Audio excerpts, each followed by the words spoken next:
want to take this opportunity to just inform the public that we are actually going to Khartoum, Sudan, and we are going on a mission, bilateral mission, for the meetings of the joint political security mechanisms.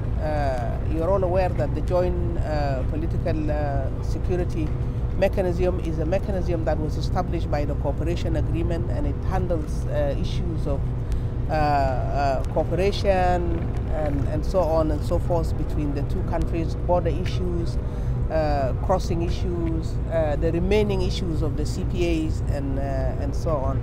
The last two meetings were held in Juba, and we were supposed to go to Khartoum in March, but because of COVID-19 we could not. So now we are going to follow up on some of those meetings. A number of issues have been agreed, but a number of issues remain outstanding. So we'll go and do our best to see to it that we address those outstanding issues. We feel that the time is opportune. The fact that the environment is now very conducive, with the signing of the peace agreement, Sudan peace agreement, which was signed in Juba, which we should now call the Juba peace agreement, and also our own peace agreement. So it's an opportunity for us to start afresh with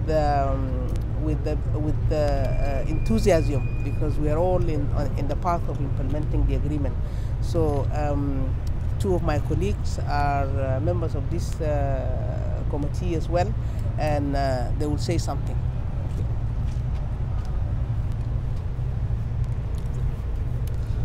Yes, this is a meeting that is largely rotational in nature. It's a product of the cooperation agreement that we signed with the Sudan in 2012. In that cooperation agreement, security aspects have a separate protocol that addresses the issues that relate to security matters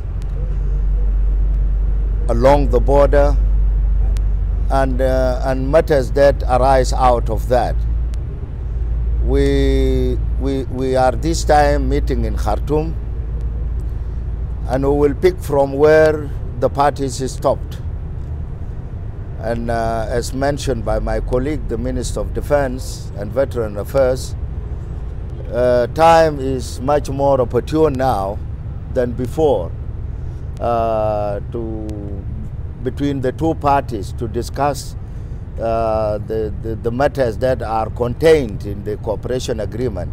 It's not only one area, it also addresses the issues of trade, banking, freedoms that have been signed, and we would want to finalize the issues of the corridors that are being opened now. We have agreed initially on 4 to be open.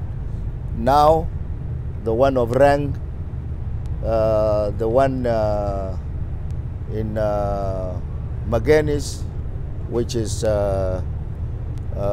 part of north of Upper Nile, will also handle the one that is that comes to Bantu from Hijlich, and we are going to handle as well the one of Tumsah. The one of Mayom has been partly operational. We will operationalize in full. We have already prepared ground for the human resource that will man these corridors, and we are expected to conclude most of these practical aspects. We would also want to go and look at issues of transport, river transport, and the matters that would be arising out of that. We intend to actually use the barges of Khartoum in the larger section of the Nile down to Juba, and this is something that we will have to discuss. We will have to discuss the issues of cooperation, training, since Sudan had a step ahead of us in terms of training of police, prisons, civil defense. These are areas that we will revisit. So it's largely something that that is going to return back for the good of the two people of the two Sudans. Well, the potential challenges have already been handled, and if they were not handled, they couldn't have been designated to be open. So remove the challenges. Human life is always struggle. Should any impediments come, which are foreseen, they will still be surmounted. As to time, yes, we have designated the end of this month as the beginning of the movement between the two people. Thank you very much. As my colleagues have just elaborated in detail what we are going to do, I would also like to join them by saying that it is the role of the Ministry of Foreign Affairs and International Cooperation to coordinate issues, to follow up on some of the gaps, if at all they do exist. Things to do with also pension benefits for some of our people who work in Sudan. We also have a number of South Sudanese residing in Sudan, and then Sudanese also residing in South Sudan. We want to ensure that they exist wherever they are peacefully, because that is provided for in our 4 freedoms. That's one. Secondly, we share a very long border with Sudan. We want to make sure that preparations on the ground are adequate, that we have, whether it is police posts or whatever, so that our people can move, people and goods can move unimpeded between the two borders. Therefore, it is the role of the Ministry of Foreign Affairs to coordinate this and to make follow-ups. I'll also have the opportunity at the sidelines of all the meeting to meet with my counterpart, the Acting Minister of Foreign Affairs, and also so that we look into some of the issues that we need to cooperate on. One of the other things when it comes to infrastructure, I'm thinking of looking at issues of the railway, because railway line is very important, and transportation by rail is cost effective, and we can bring bulky goods to our country. We think this is going to be a momentous time, and that we will come back with something very tangible. I thank you so much. How long will this let me just add this important information. بكره يوم 27 بيحصل افتتاح بتاع ما يسمى الفري زون.